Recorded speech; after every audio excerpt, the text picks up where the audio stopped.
Bismillah, walhamdulillah, wa sallallahu ala rasulillah.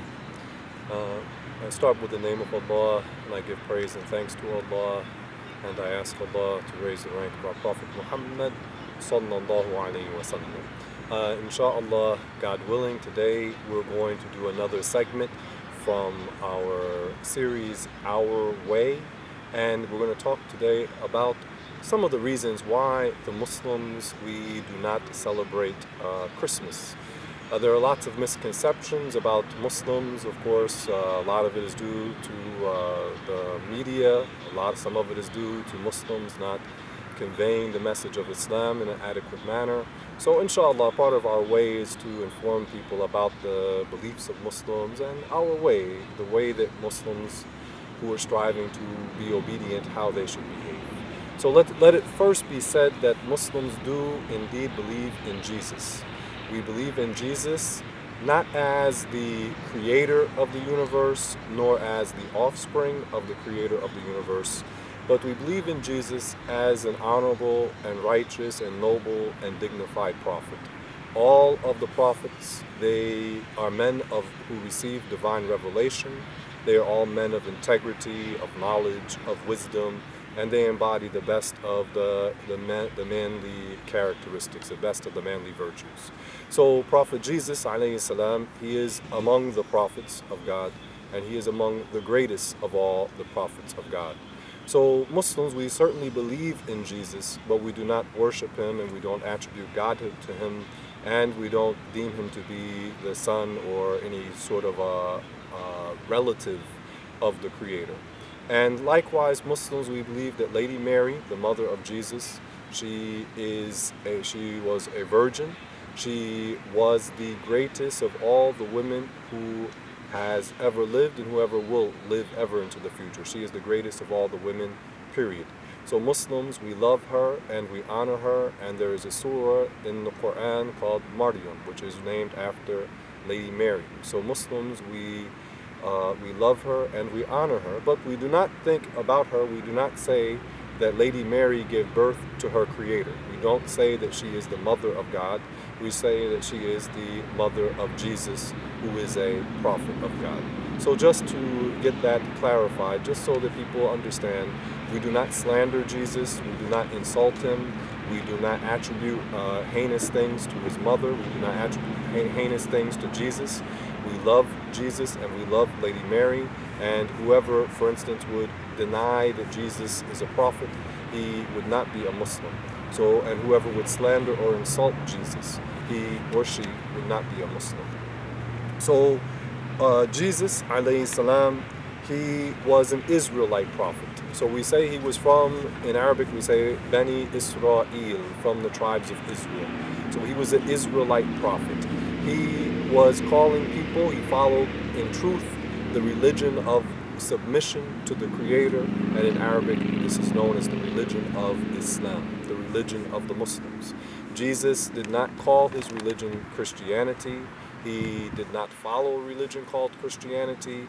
He did not invite people to a religion called Christianity. And these are facts of history. This isn't something that I'm just making up off the top of my head. These are facts of history, that Jesus never called his religion Christianity. But this was an innovation that came after the time of Prophet Jesus, alayhi salam. Now Jesus, he followed the genuine sacred laws that of the prophet, the prophet and messenger who was before him, namely the messenger Moses, alayhi salam. There were other prophets, but in terms of the messengers, Moses, he had a sacred law, and Jesus, alayhi salam, for most of his time on earth, followed the genuine laws of Prophet Moses, alayhi salam, the genuine Mosaic law, not what is now today called the Mosaic law, because it's been corrupted.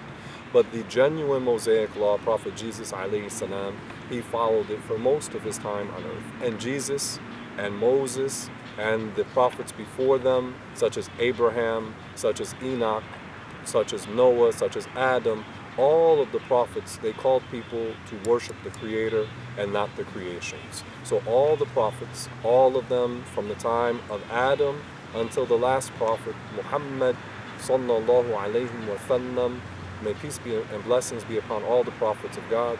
that they all called people to worship the one incomparable creator and not to worship any of the creations. Now, regarding Jesus alayhi salam, most of the people at his time, they rejected him, they disbelieved in him, and by rejecting any prophet of God, those people who rejected Jesus or any prophet of God, they committed blasphemy. So most of the Israelites, they did not follow Jesus alayhi salam, and they blasphemed as a result. Now, Jesus did have a few devoted followers, and they learned from Jesus alayhi salam, but Jesus, Allah Ta'ala, the Creator, made Jesus ascend to the heavens safe and sound. So it's not the belief of Muslims that Jesus was murdered, but rather that Allah, the Creator, made Jesus ascend to the heavens, and it is part of the Muslims' belief that Jesus will return to earth before the Day of Judgment. He will return to the earth and he will rule the people. He will be a leader, a ruler, and he will rule according to the sacred laws that were revealed to Prophet Muhammad sallallahu alaihi wasallam. So Jesus alayhi salam, it is part of the belief of the Muslims that Jesus shall return, but he does not return claiming that he is God or the child of God. And Jesus will not order people to worship him, but rather Jesus will order the people to worship the Creator, the one who doesn't need or resemble any of the creations. Now, regarding what happened with the teachings of Jesus after Jesus ascended to the heavens, Jesus alayhi salam, he had a few followers, few devoted followers. Now, Jesus' message was soon corrupted. For example, there was the character Paul, who altered the sacred laws of Prophet Jesus, and he claimed, or he abolished, some of the laws that Jesus came with, such as a dietary code, because Jesus alayhi salam, he was following sacred law. We said he followed the laws of Moses alayhi salam until about the age of 30. And then he started to receive revelation and a sacred law. So he came with new law, but Jesus alayhi salam had law. He followed, there were rules for prayer, there were rules for purification, there were rules for the dietary code, there were rules related to circumcision, that these were rules that Jesus alayhi salam came with. However, Paul and others, they altered the teachings of Jesus, they corrupted his teachings, and this is how the religion of Christianity came about. Again, Jesus did not, it is nowhere mentioned in the Bible that Jesus says, I am a Christian and you need to follow the religion of Christianity. Now, as we mentioned about the Bible, that the Bible also is a book that has been changed, and we're talking about the New Testament in this case. That the Bible is not the sacred revelation that was revealed unto Jesus. Jesus received the divine revelation, and also Jesus alayhi salam, he received a divine book. In Arabic, it's known as the Injil. So Jesus received divine revelation, he had sacred law, and he had a divine book called the Injil. Now, what the Christians have today is not the revelation revealed unto Jesus, but the New Testament, in terms of what are known as the Gospel of Mark, Matthew, Luke, and John. These are a collection of books that are in reality hadith meaning reports. These are reports about what Jesus allegedly said and did and believed. They're not authentic reports. And inshallah, we'll mention an example. This is from the New Testament. This is from the Encyclopedia Americana, talking about the history of the New Testament.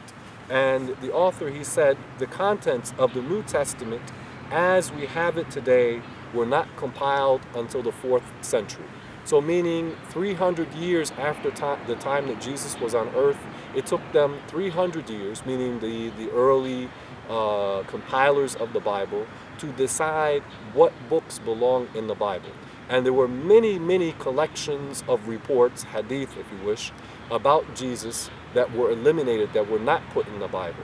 And when we go a little bit further, and inshallah we will do a long lecture on this topic, it will be seen that the book, the Gospel of Mark, the Gospel of Matthew, Luke, and John, we will see that these names of the titles of those 4 books, that they are not the authorship of those 4 books is not known to the biblical scholars. So these were names assigned to these books, these collections of hadith, these collections of reports. They were assigned after the fact. They are not the actual supposed authors of those 4 books known as the Gospels. Now also, from the Encyclopedia Americana, in speaking about the New Testament, it says the New Testament is from beginning to end a Greek book, although the earliest oral traditions of Jesus' teaching, Jesus' deeds and sayings undoubtedly circulated in Aramaic or Syriac, a dialect of Aramaic. So Jesus, alayhi salam, taught his companions in the Syriac language. This is a Semitic language, like Hebrew is a Semitic language, like Arabic is a Semitic language. There's also Aramaic/Syriac. Jesus taught his followers in the Syriac language. The earliest editions of the New Testament are in Greek, and the biblical scholars, they do not know who translated the teachings of Jesus, peace and blessings be upon him. They do not know who translated the teachings of Jesus from the language of Syriac or Aramaic to the language of Greek. This is unknown. And you know, anytime when you translate a text, there are going to be inaccuracies. Things are not going to be 100% accurate or 100% clear. And that's definitely the case when you're talking about the original text are not available, meaning the teachings or what is written down, the reports in Syriac are not available, and the oldest reports that are available are in a translated language, the language of Greek. And Greek and Syriac, or Greek and Aramaic, are completely different languages. They are regarded in separate families of languages. So here you have the case that the Bible, when one traces it, one finds that its origins are dubious, are doubtful indeed. Also, among the Christians, when you look at the collections of the Bibles, we said it took more than about 300 years before the Bible, before the church leaders decided what books belong in the Bible. Now, among the major churches, they do not agree on what are the contents or what should be the contents of the Bible. So, for instance, the Coptic Church, the Church of Egypt, they use a different Bible from the Catholic Church. And the Catholic Church uses a different Bible from the Syriac Church, the Syrian Church, the Church of Syria. And the Syrian Church, they use a different Bible from the Ethiopian Church. So these are some of the ancient churches, and they don't agree upon which books belong in the Bible. And then you have the Protestant Church. The Protestant movement did not begin until 1,500 years after the time Jesus was on earth. So you're talking about more than 5 times the history of the United States of America. So 1,500 years after the time that Jesus was on earth, the Protestant church started its innovation. And they took their Bible from the Catholics, but they don't agree on the same contents. The Catholic Bible has more books than the Protestant Bible. So this shows that the Protestants, they are relying on a source, the Catholic Bible, and the Protestants historically, the Protestants regarded the Catholics as disbelievers, as blasphemers. So the Protestants got their Bible from a group of people that they call blasphemers originally, and also they don't agree on the contents of the Bible as it was given to them or as it reached them through the Catholics. So this shows that however we dissect this, we keep seeing inconsistencies. And also regarding the Protestants, we were talking about all the groups that splintered after the Protestant Reformation, as it was called. So you have, for example, the Anglican Church, the Episcopalian Church, the Baptist Church, and all of these other sects that have splintered from Protestantism. They all go back to, they have to turn to the Catholic Bible, but they admit that the Catholic Bible itself is not reliable. Also regarding the doctrine of Christianity, the standard doctrine of Christianity is the belief in the Trinity. And the Trinity belief was made formal at the time of Constantine. He was a Roman ruler, and this was in the year 325 of the Common Era. So again, about 300 years after the time that Jesus walked the earth, that the Trinity was made the formal, the official belief of Christianity. Now, not all the people who were claiming to follow Jesus believed in the Trinity. And the Trinity says that God is a Father and a Son and a Holy Spirit. And this is very clear if anyone uses their common sense. This is contrary to the judgment of reason. The Creator, Allah, is the name of the Creator in the Arabic language. And let it be said that you will encounter some people who like to slander Islam. And they will say Allah means the name of the devil. This is what some people claim, very ignorant people. The Christians from the Arabs, and they use the word Allah to refer to the one that they worship. Now, they do not have the proper belief in God, but they say if one were to ask them what is the word used for God in the Arabic language, the Arab Christians and the Arab Jews, they will say the word for God in the Arabic language is Allah. So be aware that there are some people, they will say that the word Allah refers to an alleged moon god, or they will claim that it refers to the devil. So in reality, these people, these English-speaking Christians, are calling their Arab Christian brothers and sisters, they are accusing them of worshiping the devil. Although it's very clear, anybody who knows the Arabic language knows that the word Allah means God in the Arabic language. That's it. It means the Creator. Now, regarding the proper belief in God, because this is really what we want to be clear about, that Jesus, he called people to worship the Creator and not the creations. The belief in the Trinity is logically absurd to say that there are three gods, God is composed of three entities, and these three distinct entities are in reality one entity. This doesn't make any sense. The Muslims understand that the Creator exists. The Creator has no beginning. The Creator has no end. The Creator is not subject to time. The Creator exists, and the Creator is not something of dimensions, and the Creator is not something of composition. So God is not made up of God is not a material being, and God, the Creator, Allah, is not a spiritual being. So God, Allah Ta'ala, is not at all in any regards, the Creator is not similar to any of the creations. And one of the golden rules of the Muslim belief is the saying of Dunun al-Misri, Mahma tasawwarta bidalik, fallahu bikhilafi dhalik, which means whatever you imagine in your mind, the Creator, Allah, is different from that. The Creator is different from whatever we may imagine in our minds. So our belief, the true belief, is something that complies with the sound mind, that there is a Creator for this universe. The Creator has no beginning. The Creator has no end. The Creator who existed before creation, before time and before place, exists without time and exists without place. There is a common misconception among the Christians. They will say that God is inside of heaven. Muslims understand that the Creator of heaven, because God existed before heaven, that before there was heaven, there was a Creator. Before there was space, light, distance, or darkness, before there was any creation existing, there was the Creator.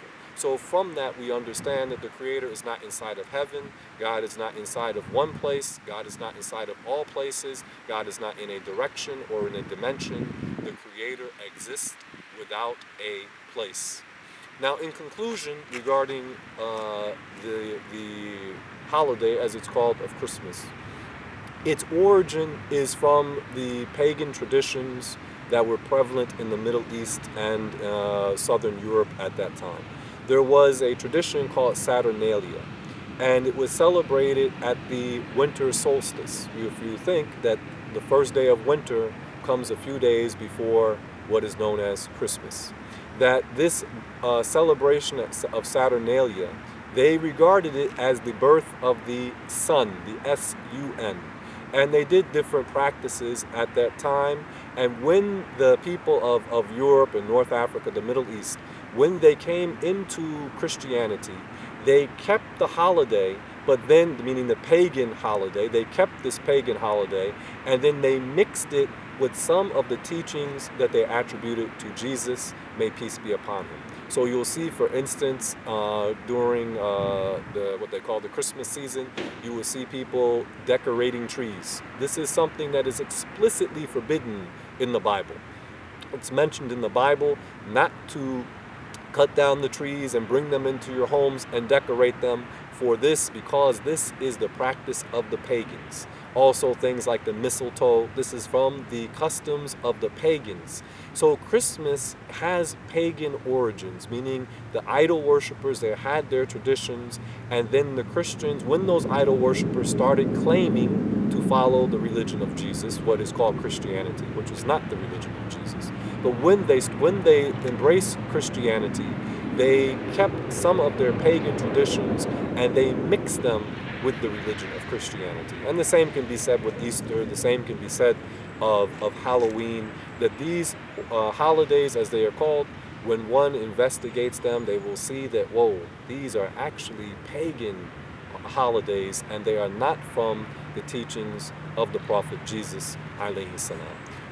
As Muslims, we do not celebrate the holiday, as it's called, of Christmas. It is not from the teachings of Jesus. It is a pagan holiday. So if someone were to ask one of my brothers and sisters in Islam, that I would advise them to, they ask them, why don't you celebrate Christmas? It would be nice, you can pleasantly tell them that this is not from the teachings of Jesus, and in reality, it is a corruption of his teachings. And as Muslims, we do not believe that the teachings of the prophets should be corrupted. Walhamdulillah wa sallallahu ala rasulillah. For more information, feel free to check us out at face2floor, all one word, face2floor.wordpress.com. Praise and thanks to the Creator, and Allah knows best.